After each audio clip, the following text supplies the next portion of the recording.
नमस्कार, स्वागत है आपका कार्यक्रम आपका शहर आपकी खबर में। मैं हूं आपके साथ पारुल।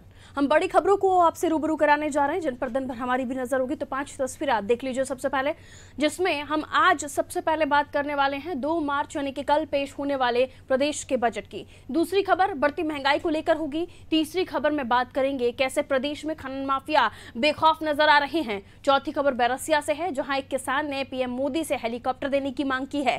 पांचवी और आखिरी खबर में बात करेंगे वैक्सीनेशन की। तो शिवराज सरकार के चौथे कार्यकाल का पहला बजट वित्त मंत्री जगदीश देवड़ा 2 मार्च को विधानसभा में प्रस्तुत करेंगे। नगरीय निकाय चुनाव को देखते हुए सरकार शहरी इंफ्रास्ट्रक्चर को लेकर घोषणाएं कर सकती है। इसी कड़ी में प्रदेश में 102 संपार फाटकों पर रेलवे ओवरब्रिज बनाने का प्रावधान बजट में किया जा सकता है। इसके लिए 50% राशि रेलवे से मिलेगी। सरकार ने इसे पूरा करने के लिए 2 साल का लक्ष्य भी रखा है। इसी तरह प्रदेश में निर्माण कार्यों में एक रूपता लाने के लिए research design and development wing का गठन भी किया है, जिसकी घोषणा बजट में हो सकती है। शहरी विकास को ध्यान में रखते हुए लोक निर्माण विभाग के लिए करीब 5,000 करोड़ रुपए बजट में रखे जाने के संकेत मिले हैं। इसके अलावा सरकार का फोकस किसानों पर ज्यादा है। यही वजह है कि करीब 2 करोड़ 30 लाख के अनुमानित बजट में किसानों के लिए विभिन्न योजनाओं के तहत करीब 30,000 करोड़ रुपए का प्रावधान किया जा रहा है।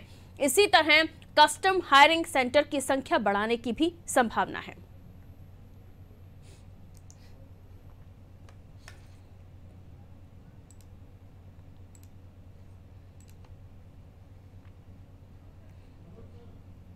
तो मध्य प्रदेश विधानसभा का बजट सत्र जो कि कल यानी कि 2 तारीख से शुरू होगा, कल यानी कि बजट पेश होगा 2 तारीख को, और तमाम चीजें हैं इसमें, लेकिन सबसे ज्यादा फोकस जो है महंगाई और किसानों पर रखा गया है, बेरोजगारी पर रखा गया है।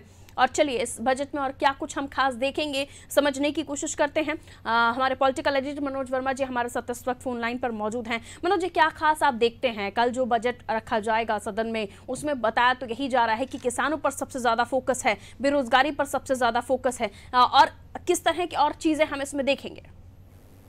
देखिए, सबसे बड़ी बात है कि तो प्रधानमंत्री नरेंद्र मोदी ने आत्मनिर्भर भारत की बात की है, तो आत्मनिर्भर मध्य प्रदेश को लेकर रोड मैप जो सरकार ने बनाया है उसकी झलक इस बजट में देखने को मिलेगी। और सरकार की कोशिश यही होगी कि इसके तहत कई सारे ऐसे सेक्टरों की पहचान सरकार की ओर से की गई है जिसमें मध्य प्रदेश को आत्मनिर्भर बनाया जा सके। दूसरी एक बात है कि इंफ्रास्ट्रक्चर पर खासा फोकस दिया गया है, क्योंकि इंफ्रास्ट्रक्चर में जब आप पैसा खर्च करते हैं तो इससे न केवल रोजगार मिलते हैं बल्कि आपको जो नए टैक्सेशन है उसमें भी काफी मदद मिलती है और रोजगार के क्षेत्र में बड़ा भूमिका इसकी होती है। इसके साथ ही रेलवे फाटकों की बात कर रहे हैं। सबसे बड़ी बात है कि ये बजट पिछली बार से कहीं ज्यादा, लगभग 25,000 करोड़ रुपए का ज्यादा का बजट है। 2,30,000 करोड़ का ये बजट होने वाला है। इसमें कर्मचारियों के लिए भी कुछ सौगातें हो सकती है और मिशन मोड में योजनाएं चलेंगी। और सबसे बड़ी बात है कि जो 2 बड़े एक्सप्रेस हाईवे हैं, चंबल एक्सप्रेस वे और नर्मदा एक्सप्रेस वे, इसके लिए बजट का प्रावधान इस बजट में किया जाएगा, क्योंकि अभी तक दोनों की केवल घोषणा की गई थी लेकिन बजट का प्रावधान नहीं किया गया था। इसमें केंद्र सरकार की ओर से भी राशि मिलेगी और राज्य सरकार को केवल भूमि का अधिग्रहण कर सरकार को देना है। तो इससे एक बड़े औद्योगिक अवसर खुलेंगे। खासतौर से चंबल की अगर बात करें तो राजस्थान से होता हुआ मध्य प्रदेश के मुरैना भिंड से होता हुआ एक्सप्रेस वे उत्तर प्रदेश तक जाएगा और इसके दोनों ओर इंडस्ट्रियल कॉरिडोर बनाने के प्रयास सरकार की ओर से किए जा रहे हैं। इसके साथ ही नर्मदा एक्सप्रेस वे बनने के बाद इसके दोनों ओर भी बिजनेस के हिसाब से एक हब बनाए जाएंगे, एजुकेशन हब बनाया जाएगा, मेडिकल हब बनाया जाएगा। तो राज्य सरकार को उम्मीद है कि इसके सहारे एक बड़ी संख्या में एक निवेश आएगा जिससे मध्य प्रदेश को खासा एक आय बढ़ेगी। इसके साथ ही रोजगार के अवसरों का निर्माण होगा।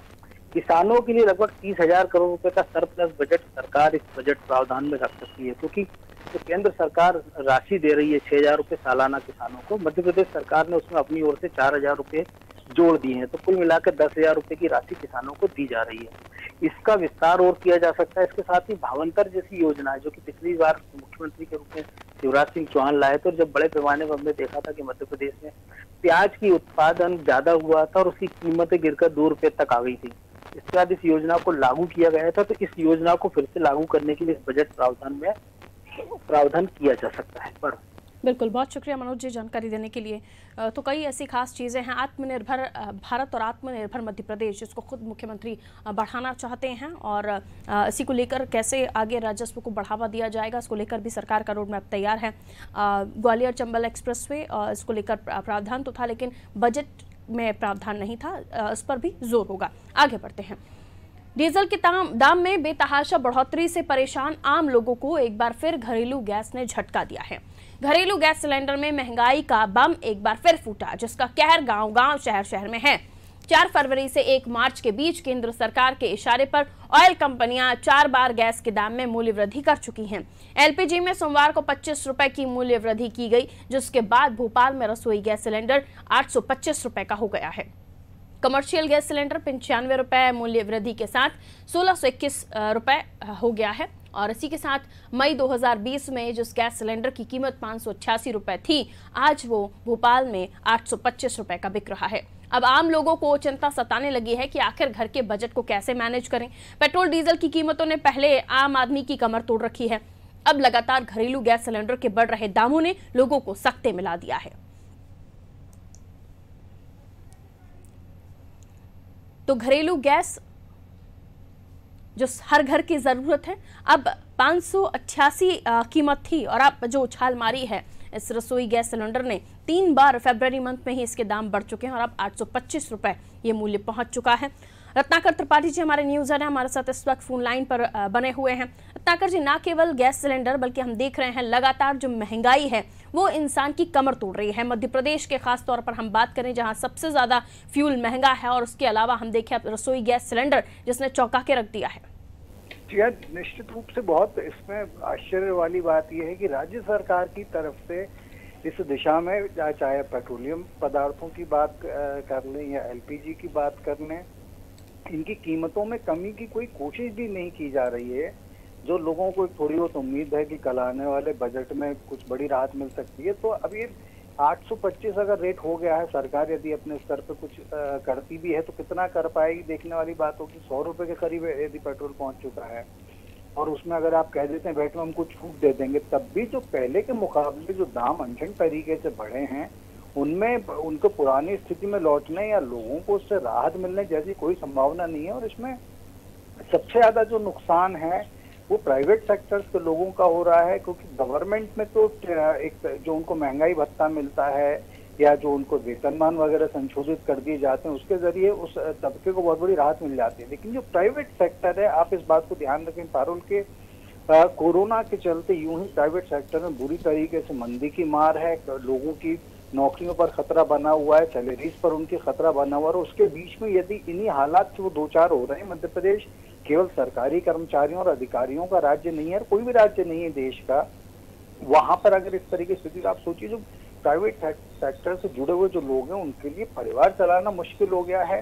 सब्जियों के दाम से लेकर अगर हम ले तो प्याज की भी कीमतें ले देकर अभी किसी तरीके से नियंत्रण में आती दिख रही है, लेकिन 50 से 60 रुपए किलो के बीच में बिक रहा है। तो जो जरूरी जो जिन्स है, जैसा भी आपने खुद कहा कि रोजाना की जरूरत की बहुत बड़ी चीज है रसोई गैस सिलेंडर, यदि वो 825 रुपए पहुंच चुका है तो निश्चित रूप से ये स्थिति बेकाबू हो चुकी है, आम जनता की कमर टूट रही है। और सरकार पूरी तरीके से इस मामले में, मैं ये नहीं कहूंगा निस्सहाय दिख रही, बल्कि मैं तो साफ कहूंगा सरकार निष्ठुर दिख रही है, कोई भी महंगाई में कमी की कोशिशें नहीं कर रही हूँ। इसका आम जनता पर बहुत ज्यादा बुरा असर होने जा रहा है।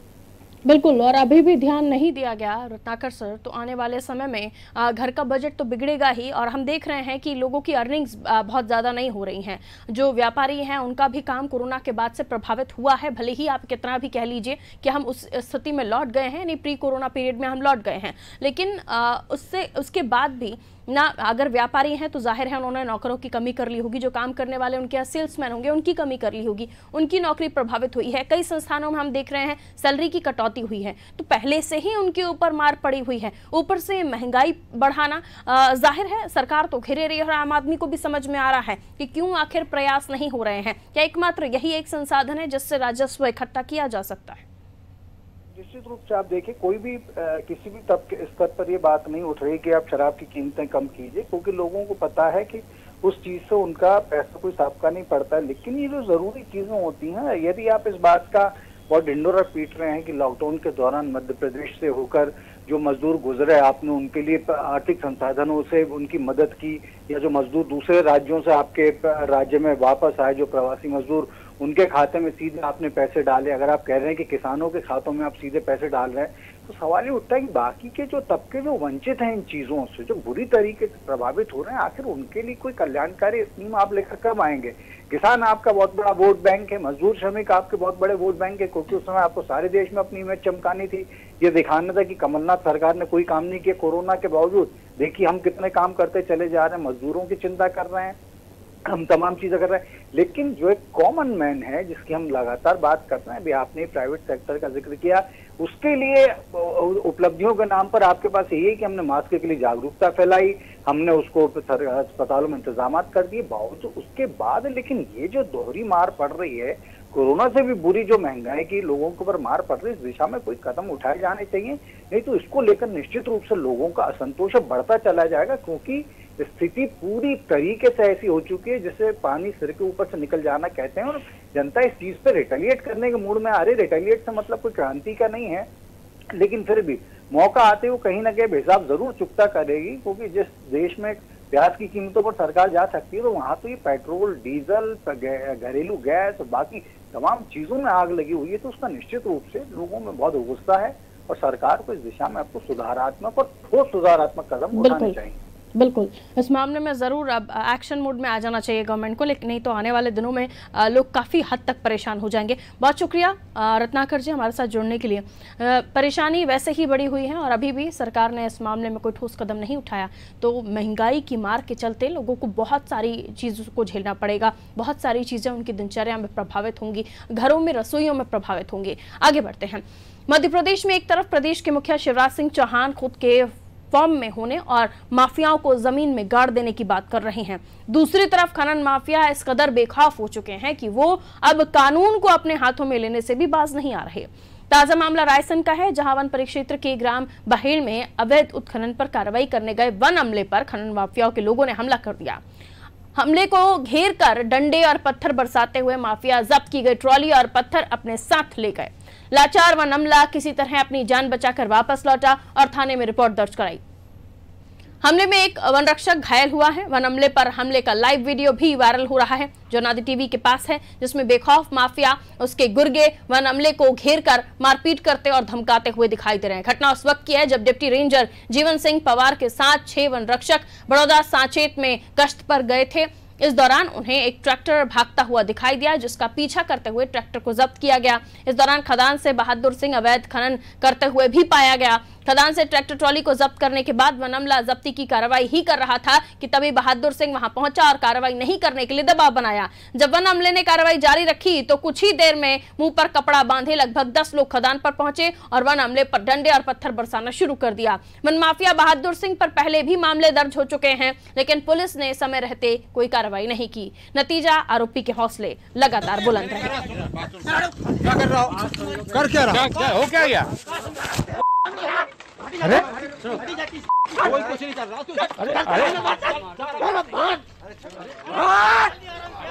भैया हट जा रहे हैं यार, क्या हो क्या?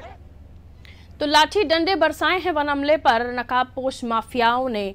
पहले तो पुलिस ने अपनी कार्रवाई के तहत भागते हुए ट्रक को पकड़ने की कोशिश की। उन्हें क्या पता था कि वहां लोग और भी मौजूद होंगे। हम देख रहे हैं लगातार वन माफियाओं को पकड़ने जा रही चाहे पुलिस हो चाहे वन कर्मी, उन पर लगातार हमले हो रहे हैं, लेकिन न जाने क्यों तंत्र उतना एक्टिव नहीं दिखाई देता कि इन्हें नेस्तनाबूद किया जा सके, इन्हें ध्वस्त किया जा सके। सोनू कुशवाहा हमारा संवाददाता हमारे साथ इस वक्त फोन लाइन पर मौजूद है। वन कर्मी जब जाते हैं तो 1 या 2 या 3 इससे ज्यादा तादाद में नहीं होते हैं। जाहिर है उन पर हमला करना बेहद ही आसान होता है। जिस जगह पर ये खनन कर रहे होते हैं वहां पर ऑलरेडी इनके मजदूर लोग या वहां काम करने वाले लोग होते हैं। जाहिर है वहां जाने से पहले हमारे वन कर्मियों को भी किसी तरह से स्ट्रांग होकर जाना चाहिए, वरना नतीजा ये निकल कर आता है कि वो ज्यादा लोग होते हैं, उन्हें किसी तरह का कोई खौफ नहीं होता। उन्हें पता रहता है कि पकड़े भी जाएंगे तो छूट जाएंगे। शायद यही वजह है कि वो ताबड़तोड़ हमले प्रशासनिक अधिकारियों पर, तंत्र पर, वन कर्मियों पर, पुलिस अधिकारियों पर लगातार करते हैं। सोनू, पारुल बता दूं मैं, ये जो जानकारी है तो से भी बात हुई है यहाँ, तो उनके द्वारा भी जानकारी दी गई है कि कल यहाँ एक कार्यक्रम था वन परिक्षेत्र अधिकारी अंतर्गत वन विभाग के कुछ आला अधिकारी उस कार्यक्रम में गए हुए थे, जिस दौरान सूचना मिलने पर इस अवैध उत्खनन के बारे में जो जानकारी मिली तो वन अमले से कुछ चुनिंदा लोगों को वहां पर भेजा गया, नाकेदारों को, और नतीजे में ये आया कि वहां ट्रैक्टर ट्रावली छोड़ करके ट्रैक्टर जो था वो लेकर के वहां से भाग गए, और जो वहां 10-20 लोग मौजूद थे उन्होंने वन अमले पर भीषण प्रहार शुरू कर दिया और उसका वीडियो भी सामने आया है। अधिकारियों से कोई बातचीत हो पाई आपकी? किस तरह की कार्रवाई आगे होगी, या इस बार भी हर बार जो है हमला अधिकारियों पर, कर्मचारियों पर होता है और उसके बाद जो माफिया है उनका कोई नाम सामने नहीं आता? डीएफओ द्वारा जानकारी प्राप्त हुई है, जिसमें उनका कहना है कि उन्होंने कलेक्टर से गुजारिश की है, एसपी से भी बात हुई है, जिसके चलते उन लोगों के विरुद्ध एफआईआर दर्ज कर दी गई है और उनकी गिरफ्तारी की मांग की गई है। चलिए, शुक्रिया सोनू। तो हर बार की तरह इस बार भी मामला दर्ज हुआ है, लेकिन उस गिरेबान तक हाथ नहीं पहुंचते हमारे सिस्टम के जो माफिया यानी कि ऊपर दर्जे के माफिया होते हैं। ये उनके नीचे के छुटभैये होते हैं जिन पर कार्रवाई हो जाती है और कई बार छूट भी जाते हैं, लेकिन उन कॉलरों तक हाथ नहीं पहुंचते, उन गिरेबानों तक हाथ नहीं पहुंचते जो असल में इस पूरे माफिया तंत्र को संचालित करते हैं। चलिए आगे बढ़ते हैं, अगली खबर की रुख करेंगे। भोपाल के बैरसिया में एक किसान ने प्रधानमंत्री नरेंद्र मोदी को पत्र लिखकर अनोखी मांग की। किसान ने प्रधानमंत्री से छोटा हेलीकॉप्टर खरीदने के लिए लोन और उसको चलाने के लिए लाइसेंस की मांग कर डाली है। इतना ही नहीं, मांग पूरी नहीं होने पर किसान ने परिवार सहित खुदकुशी करने के लिए दबाव की मांग कर डाली है। पीड़ित किसान का ये पत्र सोशल मीडिया पर खूब वायरल हो रहा है। दरअसल बैरसिया के नायसमान गांव का रहने वाले श्यामलाल कुशवाहा के पास 5 एकड़ जमीन है, लेकिन यहां तक पहुंचने के लिए कोई रास्ता नहीं है। श्यामलाल का आरोप है कि उसके खेत पर जाने वाले रास्ते को कागजों में बना दिया गया है, लेकिन रास्ता जमीन पर दिखाई नहीं दे रहा। किसान ने यह भी आरोप लगाया है कि गांव के ही एक व्यक्ति ने किसानों के जाने वाले रास्ते को कांटे लगाकर बंद कर दिया गया है, जिसकी वजह से खेत पर जाने का रास्ता बंद हो गया है। इस रास्ते को खुलवाने के लिए कई सालों से कोशिश की जा रही है, लेकिन शिकायत के बाद भी तहसीलदार और एसडीएम रास्ता खुलवा नहीं पाए। रास्ता दोबारा बंद कर दिया गया है खुलने के बाद। इससे परेशान होकर श्यामलाल ने प्रधानमंत्री से छोटे हेलीकॉप्टर की मांग की है, जिससे वो अपने खेत पर आ जा सके। मेरे खेतों पे आने के लिए कोई रास्ता नहीं है सर। आपने क्या किया सर? मैंने माननीय प्रधानमंत्री जी से मांग की है कि मुझे एक छोटा हवाई जहाज देने की कृपा करें, जिसके लिए लोन की भी मांग की है मैंने और लाइसेंस की भी। नहीं होगा तो आगे क्या करेंगे? सर मैं चाहता हूं कि अगर ये नहीं हो पा रहा है तो कोई ऐसी दवा दे दी जाए मुझे जिससे मैं मेरे परिवार का उद्धार कर सकूं, और इसके लिए मैं श्रीमान जी का अगले जन्म में भी आभारी रहूंगा। तो सुना आपने किसान की व्यथा।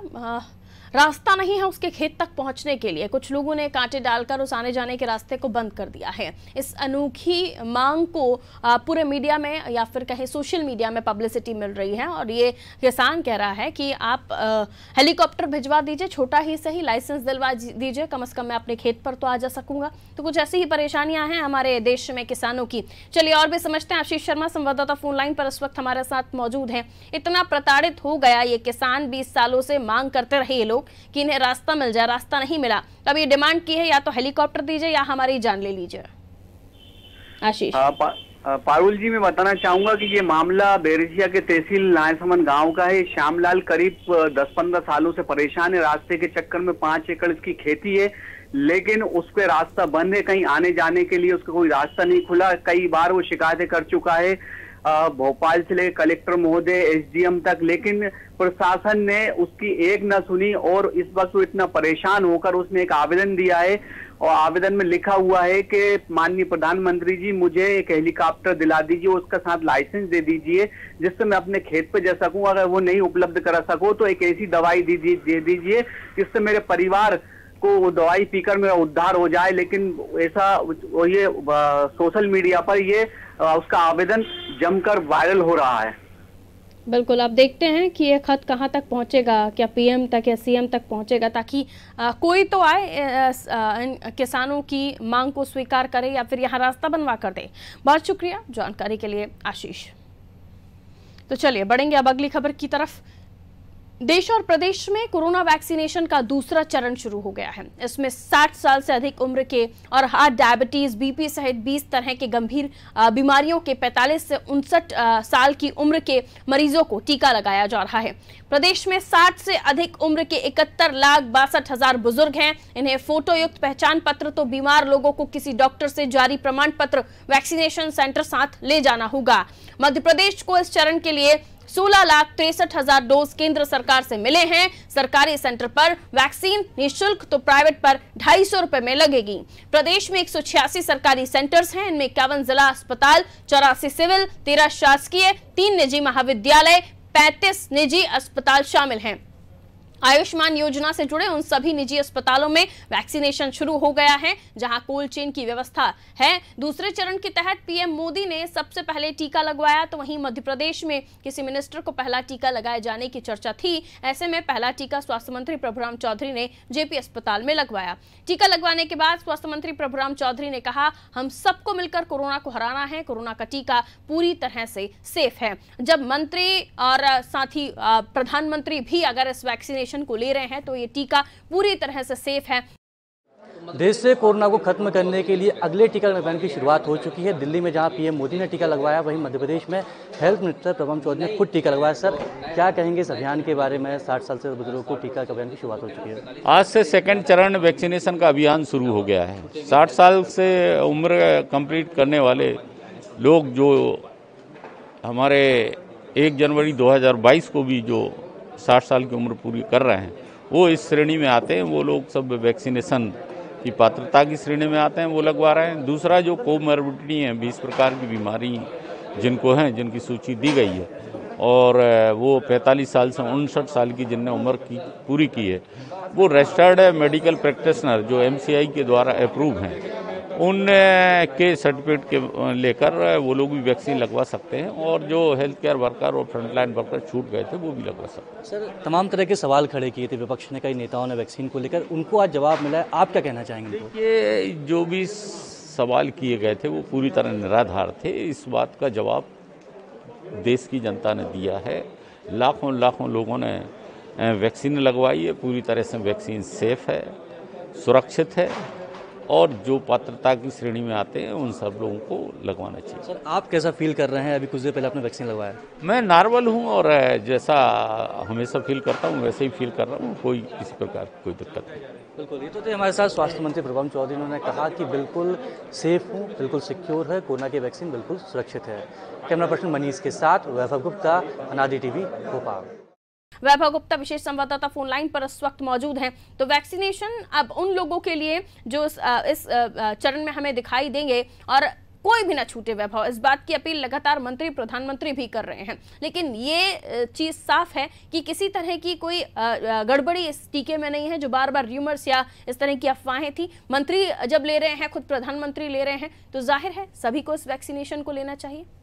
बिल्कुल, आपने ठीक कहा कि हमको कोशिश करनी होगी कि कोई भी ना छूटे। लेकिन उसके बाद भी पूरे देश में 10 लाख ऐसे भी लोग हैं जिन्होंने कोरोना की पहली डोज तो ले ली, लेकिन दूसरी डोज लगवाने के लिए कोविड सेंटर नहीं पहुंच रहे हैं जहां पर वैक्सीनेशन हो रहा है। तो आप समझ सकते हैं कितनी बड़ी लापरवाही उन लोगों के द्वारा की जा रही है जो पहली डोज ले चुके हैं।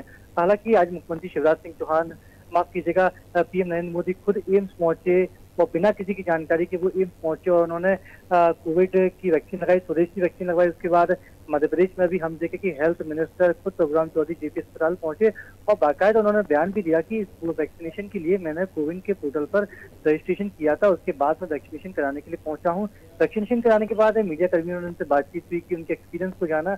वो बिल्कुल सेफ नजर आए, बिल्कुल सुरक्षित नजर आए और अच्छे तरीके से बातचीत कर रहे थे। वो यही कह रहे थे हेल्थ मिनिस्टर प्रभुराम चौधरी की जो बुजुर्ग हैं, क्योंकि बुजुर्गों की इम्यून पावर वक्त के साथ कम होती जाती है, कई बीमारियों से उनके शरीर में घर कर लेती हैं, तो ऐसे में बुजुर्गों का खास ध्यान हमें रखना चाहिए। हमारे वो बुजुर्ग हैं, हमारे कह सकते हैं कि बुजुर्ग भगवान के समान होते हैं, तो अब हमें भगवान की चिंता करनी होगी।